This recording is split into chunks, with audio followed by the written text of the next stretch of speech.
find other great podcasts like this one at podmoth.network.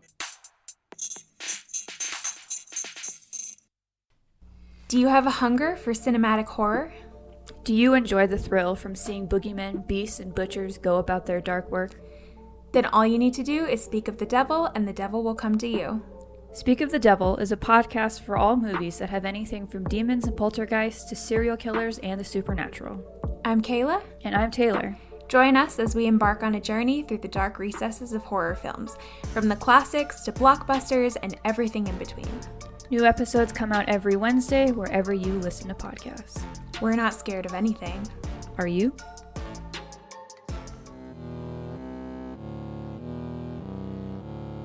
It's not Halloween anymore. What were you saying about November? Oh, the November Gales came early. You mean Christopher Gale? Every time there's a mention of Gale anywhere. Baldur's Gate, really heavy winds. Yeah! Gale Storm, the actress from the 1940s. Yeah! I can't get away from it. Gale Weathers. Gale Weathers from the Scream series. Christopher Gale, the known cricket player. I can't escape it. I'm none of these people. People need to wrap their heads around it. But whenever I see people talking about Gale anything, I'm like, oh, that's me. I'm that person. Well, we were watching Halloween Town today, and the little girl is named Sophie. Yeah. Ironically, I just watched the second and third Halloween Towns yesterday. Oh, nice. We watched Crimson Peak yesterday. Ooh, how was So that? good. I remember seeing it, but not really remembering my response. It's delightful. Okay. Yeah. I like Crimson Peak a lot because the costumes are insane. Like, really beautiful, meticulous Victorian clothing. And the effects hold up really well. And I think it's kind of creepy. Okay. Good gothic horror movie. Yeah, great gothic horror movie. Wow. Really banging haunted house vibes. Oh, we watched Late Night with the Devil, like you said we should. Oh, nice. Yeah, what'd you think? You told us to watch that off mic. We loved it. It's so good. I loved every minute of that movie. Yeah. It was so weird. Yes. And being told it was like Johnny Carson meets every paranormal film I've ever seen was an appropriate descriptor. Yes. I think the acting was phenomenal. The special effects in that were fantastic. All the VFX and even a little bit of practicals were pretty good. Mm-hmm. Really big fan. I do have to say probably one of my favorite parts of that film is when there's just this one guy who acts as like the guy who doesn't believe in any of this. The skeptic. The skeptic, thank you. I was going to say the sussy guy, but that's not right. The skeptic just throughout the entire film is just like, I don't believe any of this shit. I don't believe this. Oh, that weird thing happened? It's fake. Yeah, it's all fake. And the whole resolution of that arc was really funny to me. I really loved it. No spoilies. Oh, I'm so glad you guys liked it. It was one of our favorite new horror that we saw this year. Yeah. Yeah. Guys, let's get into it. Fuck yeah. In olden days, a glimpse of femur was only for morbid dreamers, but you're not alone. Bring anything bones. Two goofy gals with deathly interest go on a skeleton inquest in your headphones. Anything bones. Hello and welcome to Anything Bones. I'm Sophie, Just Chillin' Schwartz. And I am Katelyn. What's your favorite scary movie? Heart. And this is the podcast where we talk about creepy shit that happened in real life. That is actually a really good phrasing of this podcast. It is what we talk about. That happens in real life, yeah. This shit's real. And as with our last episode, we are joined by our wonderful boyfriends, Joe and Chris, for part 2 of our Halloween spooktacular. Actually, probably pretty serious, shouldn't call it that, but, you know, spooky times Save me, Caitlin, I'm drowning. Yeah, so by the time this comes out, it'll probably be, early November. Or mid-December. But I hope that the spirit of Halloween has not left us at that time. I hope it lives on. I feel that our listeners are people who, they keep Halloween in their heart every day of the year. Mm-hmm. Exactly. Well, Chris and I have a doozy for you today. So I'll just get our sources out of the way up top. So we watched a couple of videos. One was a video on YouTube from the creator Explore With Us. We also watched an episode of Dateline The Last Day. It was season 1, episode 6. 2 different articles from All That's Interesting, and then one from news.com. So I'm going to take us back to, we are going to take us back. There's no I in team here today. I'm going to take us back to 2006 in Pocatello, Idaho, where we're going to talk about a few young people who got themselves into a whole mess of trouble. So we're going to start with these 2 teenage boys. They're Brian Draper and Tori Adamczyk. I think that's how you say it, right, babe? Adamczyk. So they meet at Pocatello High School in the early 2000s, so probably around 2005 or so. And they become fast friends because of their shared love of horror films. At the beginning of their junior year, they decide that they are going to make their own movie, and they're planning to document the lead up and the murder of one of their friends. Oh.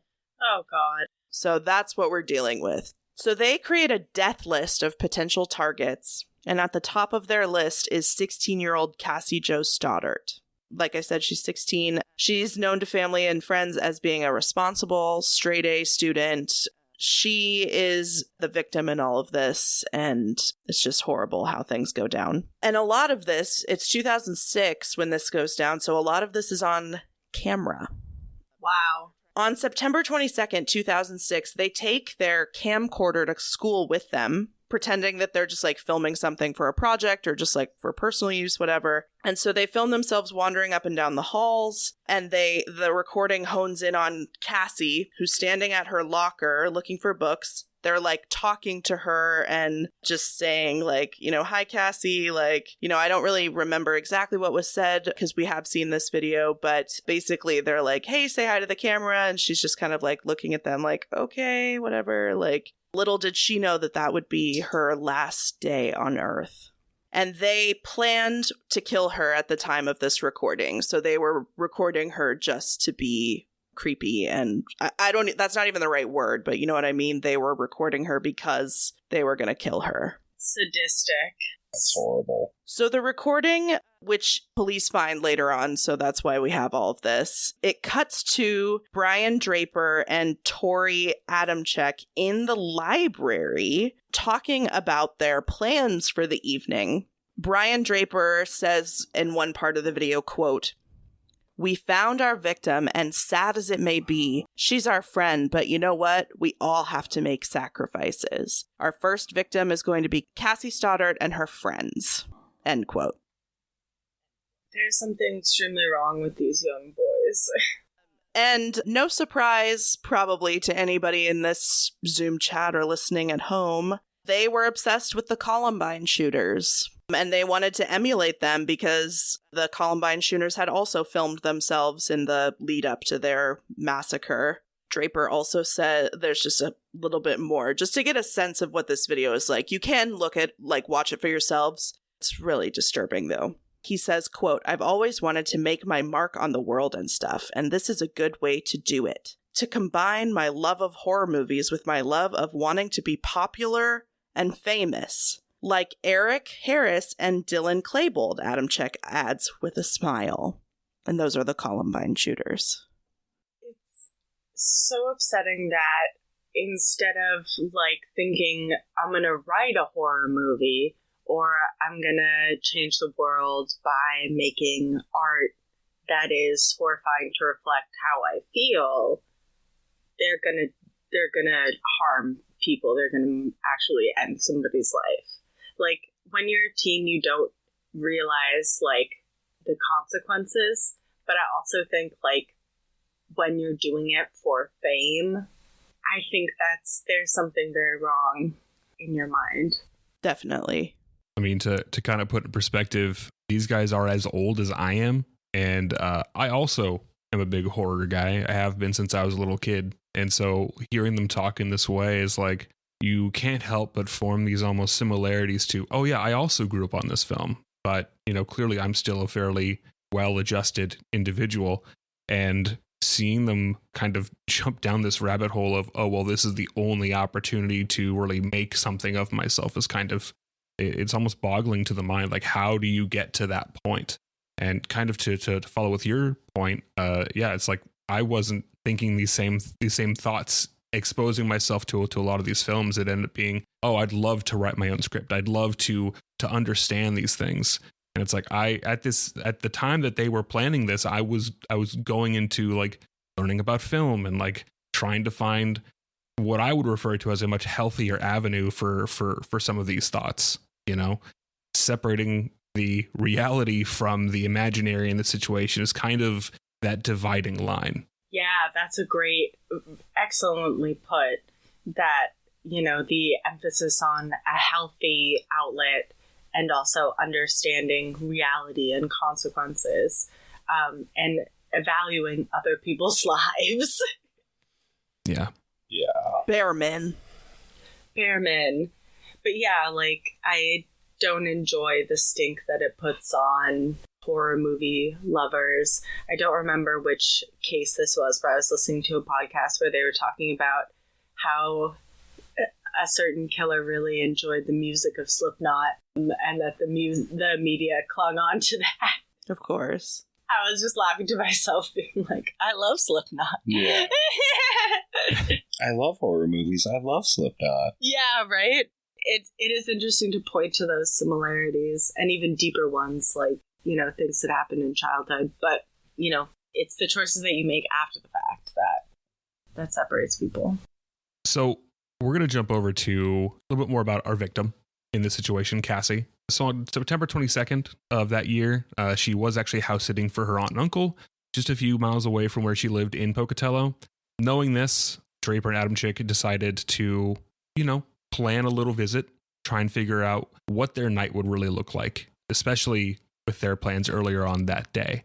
When they were doing a lot of their filming throughout the day, they had discussed a couple of things, one of them being kind of how they'd go about doing their murders, not so much in raw, vivid detail, but one quote from Adamczyk after being asked why would they pick them off one by one, Adamczyk replied with, "Why one by one? Why can't it be a slaughterhouse?" Draper, of course, replying by saying, we're gonna go down in history. We're going to be just like Scream," which is, of course, where this case gets its sort of moniker, the Scream murders, kind of where this all ties in. However, on the night of the murder, Cassie had actually invited her boyfriend, Matt Beckham, to spend the evening with her at her aunt and uncle's house. Just, you know, watch movies, hang out with her, you know, younger lady staying at a big house by herself. It's good to have a little bit of company, and who better than your teenage sweetheart? They decided to watch films and, you know, have a good time, have some food, have some drinks, but they also decided to invite Brian Draper and Troy Adamczyk to watch the films as well. So not only were these two boys planning the murder, they were actually invited in to spend time with them because they were friends. This was a friend of theirs that they were planning to assault and ultimately kill. It's just horrible. And they were going to kill everybody who was in that house, so Matt Beckham included. So on that night, after they got done watching all their wonderful films that they watched, who knows what they decided to watch? I think it was Kill Bill, babe. During the night, after they had got done watching Kill Bill, the two boys, Draper and Adamczyk, had actually left, telling their victim and her boyfriend that they were going to go see a movie at the theater instead, which is fair. You know, I'm done seeing a movie, going to go watch another one. However, before they actually did leave the premises, they did actually sneak downstairs in the house and unlock the actual basement door to get in. And rather than going to the movies, later in the evening, they changed into some clothes, donned some white masks, and then grabbed a couple of knives that they had purchased from a pawn shop earlier in the weeks. They then crept back inside of the house through that now unlocked basement door and attempted to lure both Stoddart and Beckham downstairs, usually by making some really loud noises and try to, get them to come and investigate, hoping that would be their time to really start that killing. Did they wear the actual Scream masks? No, I think they were just plain white masks that you would see in, prop shops and costume stores. Very, very nondescript, just an image of a face. However, what's really interesting about this is that Cassie wasn't just watching the house while her aunt and uncle are away. She was also taking care of their dogs, which while these two individuals were making noises in the basements, the dogs were acting up. They were actively trying to defend them, saying, hey, there's something down there. Don't go down there, which actually caused them to not head downstairs. However, our two assailants decided to find the circuit breaker and turn off all the power in the house. Instead of deciding to investigate the basement, Matt, Cassie's boyfriend, had actually called his mom up to see if he could stay the night with her, making sure that, she was safe in the house. And while, of course, his mom said, no, you can't stay with your girlfriend and all alone in a house, which I think most parents would act the same way, she did invite her to come over to their house instead. Just say, hey, if she's scared, come stay with us. That way we can make sure A, she's safe, and B, there's no funny business going on. Unfortunately, Cassie declined. She was, as mentioned previously, very responsible and wanted to make sure that she was taking care of the house as needed and didn't want to let down her aunt and uncle. So Matt's mother picked him up around 10:30 in the evening. Oh, I wish she had just said fuck the house and gone with them. Hindsight is 2020. That's who Cassie was. She wanted to show that she could be responsible and trusted. Shortly after Matt's leaving of the domicile, Draper and Adamczyk went upstairs to find their victim and stabbed Cassie Jo Stoddart roughly 30 times. 12 of the wounds appeared to be fatal, striking her right ventricle of her heart, and she quickly bled out soon after that. That's when the boys decided to flee the scene, returning to their car around 11:30, and immediately flicked that camera on to get their reactions for what they had just done. Brian Draper had told the camera, and I quote, "I stabbed her in the throat, and I saw her lifeless body. It just disappeared. Dude, I just killed Cassie." End quote. He's excited about it. He's You're like, fucking disgusting. yeah, look at me. Like, yeah, it's disgusting. That's hideous. Yeah, in the video, the energy that they both have isn't one of remorse. It's one of almost, because that excitement, like a kid getting off a roller coaster to get to the next one. It's glee. They're shaking with enthusiasm. It also showcases one of the boys actually saying, again, quote, "We're sick psychopaths that get pleasure off killing other people." End quote. That kind of just hardens it on that point of that they're not second guessing what they've done here. They're doubling down. I hope that this was played in court. Don't worry. We'll get to it. Jumping ahead. Unfortunately, more unfortunates. Cassie's body wasn't recovered until 2 days later. However, it didn't take long for the investigators assigned to this case to determine that Tori Adamczyk and Brian Draper were the last people to see Cassie alive. And Adamczyk was interrogated the same day that her body was found. And he initially told detectives that he and Draper had gone to the house around 8:30 to attend a party. When the party never actually happened, he and Draper left the house to go catch a film at the theater, like they had also told Cassie and Matt. After which, both the boys slept over at Adamczyk's house. But when the detectives probed Adamczyk about the movie he had reportedly seen that night, he actually couldn't remember a thing. And I checked prior to this recording. I looked to see what films were airing that day. And let me tell you, there were lots. Have you heard of the small indie film known as Cars? What about Crank? Oh, yeah. Oh, damn. What about the small film that I'm sure it's very, very indie that no one's ever seen, Jackass Part 2? Oh, wow. art house film. the film that came out that same day that was the highest grossing film that month. I don't know about you, but if I was telling people I was going to go see a film to plan these horrible events, you'd think you'd put a little more thinking into your alibi, especially when you're saying, oh, I'm a film buff. I'm going to go see a film. What film did you see? Oh, I don't remember. It's like, really? Yeah. Yeah. That was supposedly just a few days ago, right? Yeah. So the police are pretty sure they know what happened, but Tori and Brian are not confessing to anything. Not right away, anyway.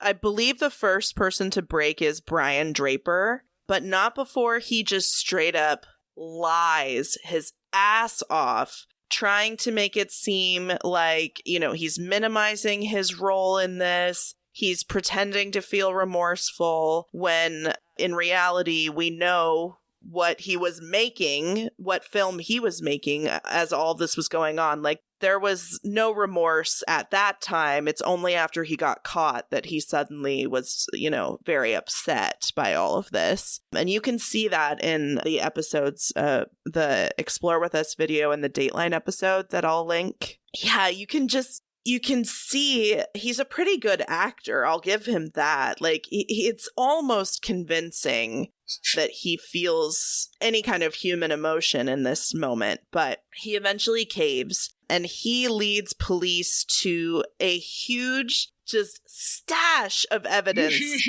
that he and Tori had buried in the Black Rock Canyon area, which must be somewhere in Idaho. So this evidence includes 2 knives with sheaths, a silver and black-handled knife with a smooth blade, a folding knife, masks, latex gloves, and that motherfucking videotape that they made in the days leading up to this crime. Yikes.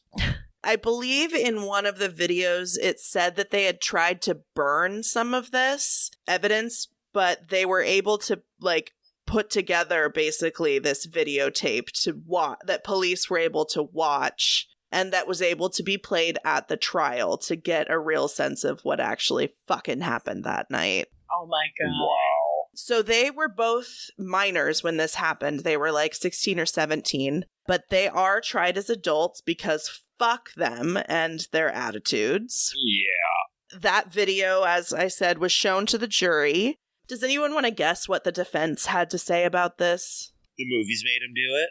Close. Ooh. Basically, they said that the tape was only, quote, only recorded for a horror movie that the teenagers were planning to make. So not in connection with this murder at all? No, they were just planning to make it, and all the details just happened to line up with the girl that was actually murdered. Oh, that happens all the time. Yeah. Right? It's a huge coincidence. Yeah. It happens in Hollywood all the time. Yeah. And, yeah, they wanted to be famous, so, oh boy, did they get their fame. So they were both found guilty of homicide and conspiracy to commit murder, because remember, they were going to kill Matt Beckham, too, if he had been there. If his mom hadn't come picked him up, he would have died as well. I mean, thank God. And they are both sentenced to life in prison. Good. Yeah. And they are now 33 years old. It might be a little bit older. They might be 34, 35, because the source was slightly older than 2024. So they're in their 30s and they're both serving time at the Idaho State Correctional Institution in Kuna, Idaho. Wow. That's wild that they're in the same prison. Yep. Why? Do you know why that is? I think just jurisdiction. There's probably only 1 or 2 prisons in Idaho, I would think. Well, maybe that might not be true. That might be a bigger number, but the crimes took place in the same jurisdiction, so they go to the same prison, I think. Wow. Yeah. I feel like that shouldn't be allowed. Yeah. I mean, it's weird, but Chris will talk about it a little bit later about, because we actually have a later interview with Brian Draper, a more current interview, to get a little bit more insight into their headspace, if you can even call it a headspace. Because there's obviously no excuse for anything that they did. No. There is so much that goes on with that prison. As I've mentioned before, they may be in the same prison, but they are not friends. So when Explore With Us did their interview with Brian Draper, as previously mentioned, it actually had a crazy perception. It got about 1 million views in less than 10 days, which for a case this aged is kind of crazy. Normally you probably see that in a couple of weeks, but 10 days is nuts. During this interview, Draper actually said, and I quote, "I lived an extremely sheltered life and was limited in my experiences. I had a really good childhood, but my dad was always gone. So I was largely raised just by my mother, and she was busy all the time. I think the move to junior high really exposed all the gaps I had in my development and all of my vulnerabilities." You think? I wasn't Tori's friend at first, that being his accomplice. I thought he was arrogant and mean. We didn't have a connection, but what brought us together was that we had an assignment in biology class, and we were assigned into groups. The greatest irony of all this is that I was assigned to a table with my victim and with Tori at the same time. That's how we all became friends. End quote. Isn't that insane? Wow, that's insane. It's infuriating. He's reminiscing. Well, and he doesn't have a clear reason for why he does this. Like, it's just like, oh, my dad wasn't around very much. Neither was my mom. Like, It's really my biology teacher's fault. like, Yeah. I just, it doesn't make any fucking sense. Like, No. yeah. Ugh, I hate them. I hate them so much. Well, like, so many people are raised by single mothers who are busy. Like, Yeah. and they don't kill as a teen. Yeah. Like, It's really weird to me that after all this time, he's still like saying, oh, well, it's not my fault. I'm a victim of circumstance. That's insane. Yeah, he's still minimizing all these years later, it seems like, to me. Well, now he's drank the Kool-Aid and he's like, oh, yeah, it's not my fault. Now he's had therapy you're in prison, right, assumedly, right? Like, Yeah. Well, the therapy is himself being like, no, you didn't do that, bud. yeah, you're not that bad, Yeah. bud. You're a Aw, super Bubba. family. Yeah. Oh, baby Bubba. Baby guy, you had no control. You were hypnotized by the other boy. Yeah, you're right, me. That makes sense. We are a good person. Yeah. yeah, Oh my God, it's like Lord of the Rings. It's like Gollum and Smeagol talking to each other. Exactly. amazing. It all comes back to Lord of the It Rings. always does. Mm-hmm. Well, throughout the trial, they were always trying to point to the other one for being the mastermind behind all this. So we'll really never know if there was one or if they were just egging each other on at every turn. Teenage boys are terrible. Horrible. Yeah, I was wondering if you could, like, because I know, like, sometimes we talk about cases where teen girls do the killing. Honestly, teenagers are just fucking awful. We should just The worst. Yeah, I'm petitioning to just freeze children for just a few years. You put them in stasis. Yeah, Demolition Man style. Congratulations, it's time for college. But they never age in stasis.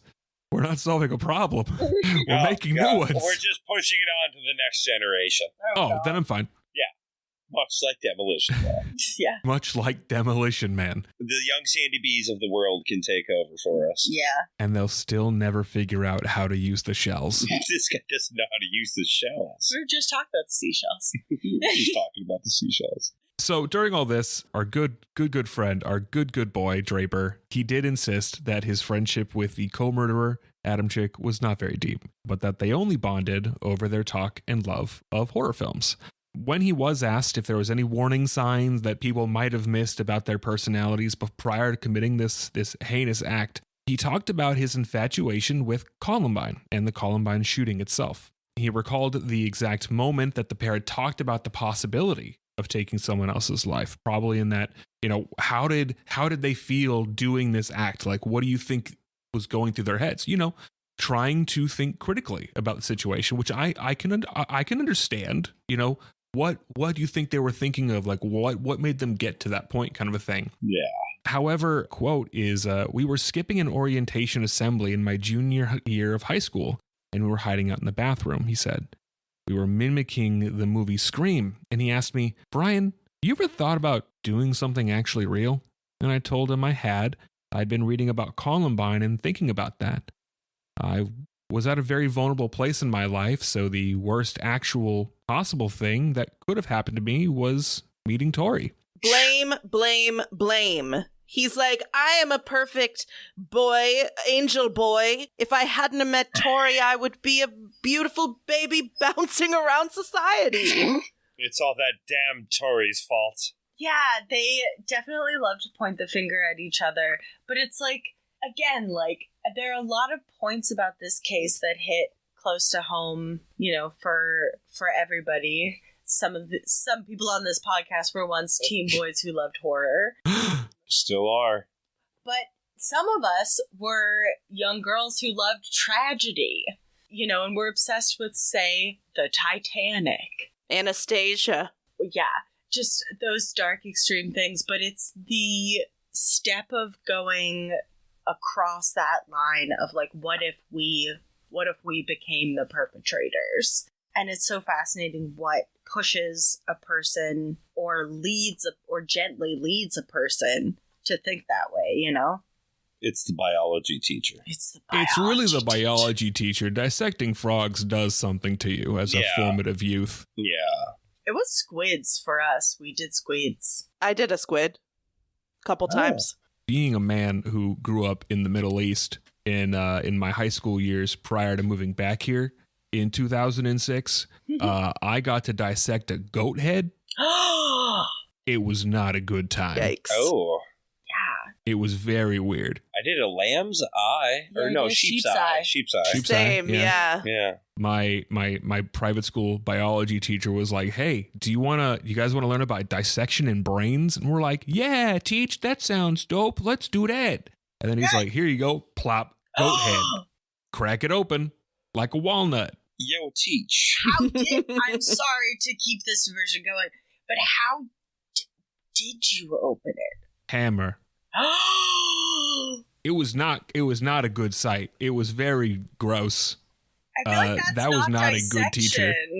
That is just mutilation at that point. But being a 14, 15-year-old boy, I'm like, I don't know any better. Teacher's the teacher. He's got a degree. What do I know? I play with Beyblades. However, looping back to Draper and Adamczyk, Draper, when reflecting upon the crime, claims that he had no idea that the murder would actually take place and claims this was all in the world of fantasy. Do we believe him, guys? What do you think? I do not believe. I do not believe in this boy. I don't believe this boy. This boy is pretty unbelievable. But despite the two boys excitedly discussing the murder, just minutes prior, he's like, I didn't think it would happen. Yeah. But I did plan the whole thing. Yeah, like, we have you on tape planning it and being excited. So you can't really say, 20 years later, oh, I didn't know this was going to happen. April Fool's in September. Yeah, like, what? He went on to saying, and I quote, I assumed I was lost in the moment. We had been doing this for 2 or 3 weeks, going into people's houses. There was no death or assault. That's terrifying to me. Yeah. They were just creeping around in Idaho, looking for trouble, basically. Were they breaking into people's houses? It's not explicitly mentioned anywhere, but I would assume that they were either going into homes of people that they knew under the guise of like a hangout, or they were checking if doors were unlocked. I severely doubt that these two boys had the ability to break in on a regular basis without getting caught. So that's kind of why I assume it was under the guise of, oh, I'm going to my friend's house. And they're like, hey, we're going to sneak around, let them know we left, but we didn't really leave. Kind of similarly to what they did with Cassie. That is so fucking creepy. Yeah. I was afraid to use my friend's bathrooms as a child. So, comparatively, we are not the same. Yeah. They're way too comfortable, these You boys. do share the same favorite movie, though. We don't have to bring that up. It's fine. It's fine. You're not going to talk about your personal connection to Scream? Listen, just because I watched Scream when it came out when I really shouldn't have, and I formed an immediate connection to the way that Matthew Lillard brought himself upon the screen. does not mean that I associate with known murderers. However, if you ever want to hear me discuss about Scream for the next 45 hours, I will. I think it is a masterpiece, and I think that everything that they did in that movie was fantastic. I think that Wes Craven was a mastermind, and I think it was a really good movie, and I think that everyone should watch Scream, streaming in multiple places, or just buy it. Just buy Scream. Just buy it. It's fine. Just buy it. We own all We of love the Scream. Screams. We also love Scream. We also love Wes Craven. We actually just watched, we had a Screaming and watched all 6 of them. Nice. In a row? Yeah, mostly in a row. For a couple of nights, yeah. Okay, not like a full Screamathon. Not like a full Screamathon. A couple of them But God, were if we had watched time. back to back, but most of them were watched day after day type of a thing. Yeah. We did that a And- while ago. We did it last year, Yeah. and then we did it this year, and then we're gonna do it next year. And the year after that, because I fucking love that series. So It was Sophie's first time seeing the Scream movies last year. Yeah. amazing. And now I love them. Well, Scream 6 was what we saw on our first date. It's true. So It's true. I knew of Scream, but I was like, oh, this guy's into horror films. Like, I'll watch Scream 6 because, like, whatever. And here we are. Ghostface takes New York. Yeah. Tr- That's honestly, a fun one. that was also my 3rd time seeing it because I loved it so much. Nice. That is actually news to me, honey. What? All right, that was my 3rd time watching it. My first time, I went to the theater by myself because I was like, wow, I need to see this movie in theater. And the second time, I went with a buddy. I was like, I need to see this movie again with a friend. And you were the 3rd time. Okay. I have seen Scream 6 like 8 times now. I love that movie. It's so good. Seeing Ghostface with a shotgun is hilarious. Oh my god, yes. Who gave Ghostface the blicky? They're gonna stop him. He's gonna run off. They're in a convenience store, and then it's like, nope. No. He has intentions to use it. However, leading back to our boys, although Brian is actually in the same jail as Tori, they don't talk to each other. And as previously mentioned, they are not friends. Good. It wasn't that deep. Listen, he meant nothing to me. It was all about the scary movies. He was really just a biology partner. It was all frogs and nothing else. It was an experiment for extra credits. Jesus. Honestly, though, how do you be still friends with someone after a trial like that? I feel like you either super bond or you splinter immediately. I think it was a ploy. I think it's a ploy to separate himself from the person he is trying to put in as the mastermind, so that if he no longer, works with them or is seen with them or talks to them, it gives the idea that this is truly the separating point in their relationship, even if they are still bonded together in some way. But it doesn't go the other way either. Adam Chick doesn't go to Draper and be like, hey, buddy, how's it going? It's more of just like they're very much separate now. And I think both are trying to still pin the entirety of the act on the other, which we can all agree they're probably both not getting out of prison anytime soon. Oh, no, absolutely not. I hope not. So Brian is quoted yet again with saying, but we've got a boundary where we don't talk to each other. I've never talked to him about why he got involved into this or anything like that. I know there is no way that this would have happened had I been alone. I'm not blaming it on him, but when you have 2 adolescent boys who are trying to outdo each other, it can crescendo into something horrible. Had I not met Tori, this never would have happened. End quote. But I'm not blaming him. Wow. He has completely separated himself from what he's done. Yeah. And we don't have Tori's side of things. He declined to be interviewed, it seems like. So this is all we have for the kind of the mental state that they were in, which is not satisfying. It's just like, yeah, I had a semi-bad childhood and I liked horror movies, and I met this guy who made me feel important because he also liked horror movies. I mean, we've talked a lot about how when you're a teen and you're sort of outside of the general social circles, you can, the friendships you do make can be really, formative, right? Mm-hmm. But it takes 2 to tango with something like this. Yep. But also, I don't believe that they wouldn't have committed violence individually. I think they would have committed violence one way or the other, but this, as horrific as this act is, and I am so, like, sorry for Cassie's family and friends, like, but the way what they were planning to do, and the way they could just easily kill one of their close friends, like, they were gonna do a lot more damage, and luckily they were so stupid that they got caught immediately. Yeah.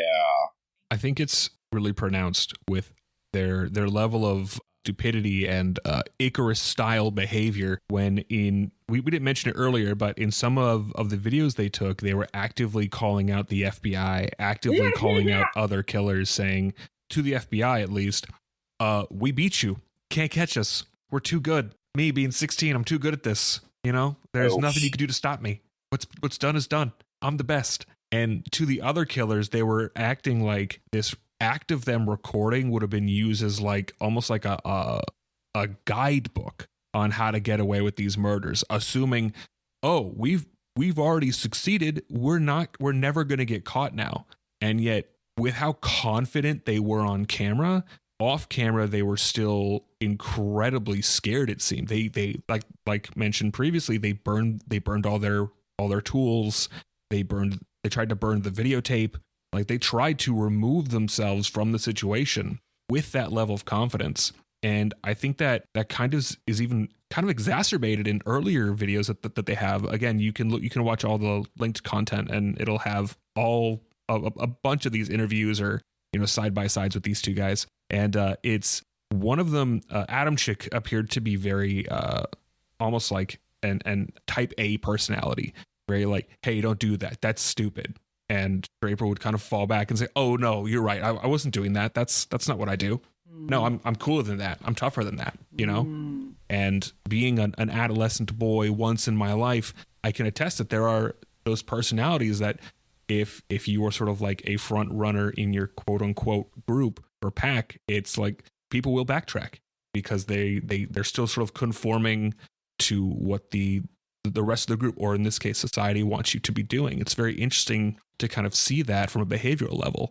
I mean, that's fascinating. And like, do you believe that one like influenced the other more? Like, I don't believe that one influenced the other. I think they were kind of feeding off of each other, while one was definitely more type A, the other being more subservient. It definitely was still a very activated, they planned this out together. This wasn't a, hey, we should do this thing. It was more like, hey, this is no longer an idea that I have. We're talking about it. I want to make it happen. Do you want to make this happen? And he's like, yes, I do. 100% full send kind of a idea. And I think that with their two personalities kind of feeding off of each other, that is a formula for just, honestly, just this level of behavior that they have. I think that they're definitely both at guilt for this. They're both guilty of this. There's no ifs, ands, or buts about it. I don't think that a teenager at this level in their life would sit there and say, oh, well, I'm just going to go with it. Yeah, even as a teenager, you should know that that's the time to back out. Maybe tell your parents. I mean, or a teacher. Yeah, trusted adult. Other friends.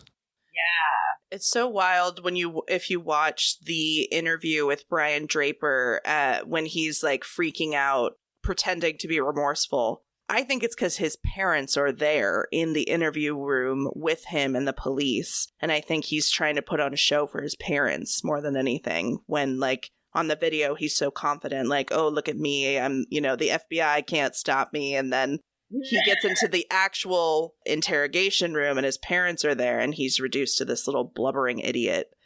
I hope those videos are really embarrassing. Oh, yeah. Oh, it's horrible. Well, they should be embarrassed. They should feel more than embarrassed. They should feel very guilty because Cassie Stoddart died for no reason because they wanted clout. What they had decided would give them clout. Yeah, it's a horrific story. Well, any closing thoughts, honey?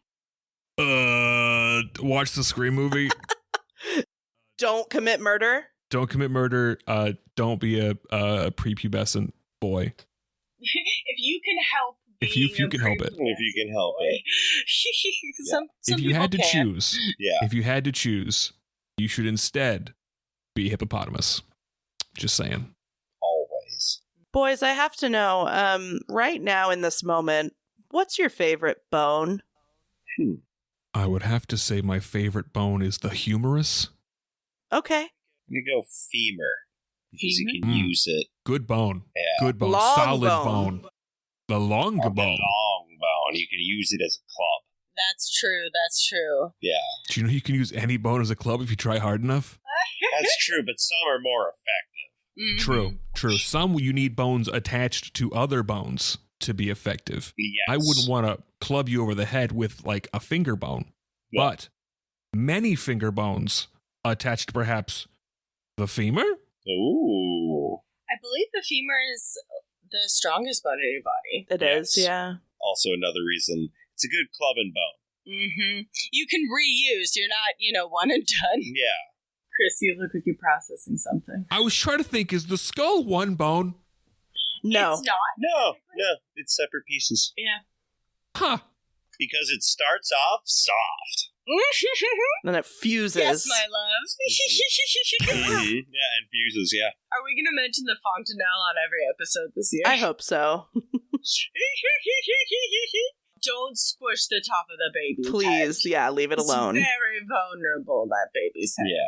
Well, thanks, Boneheads, for listening. We love you guys. We super appreciate you. The best Boneheads of all. We're biased. Joe and Chris, thanks for coming back. Thanks for having us. Sophie and I have some big life stuff coming up. Like Sophie said at the top of episode 1, they're planning on moving to Portland soon. Yeah, so excited. Oh my God. Maybe we'll get to record in person for once in our fucking lives. Mm-hmm. And yeah, I'm taking an online class for medical coding. Want to get fucking serious about that. Needless to say, though, we're just going to take a little bit of a hiatus, a little bit of a siesta. So this spooky season has been amazing, and we're going to be back in January 2025. Yeah, and thank you again to everybody who listens to us regularly. We super appreciate you. And yeah, your support means the world to us. Yeah. And take care of yourselves while we're gone, and we absolutely will be back. So don't get up to any funny business. Pending a FBI investigation. Yeah, exactly. Hey, FBI! We're the best, okay? Yeah. We're the best at podcasting. You can't make us stop. I would love to hear that in a quarter. Well, we love you, and as always...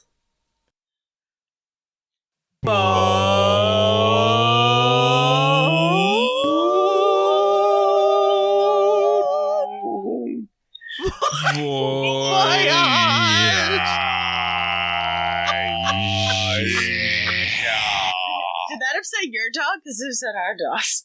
But she's fine. She's chilling. Yeah, she is asleep. She is a star.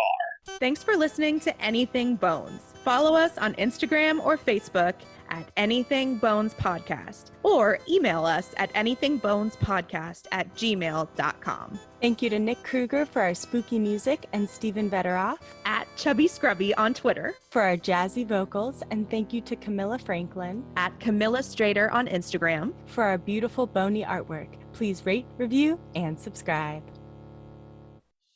I'm a star! Bye!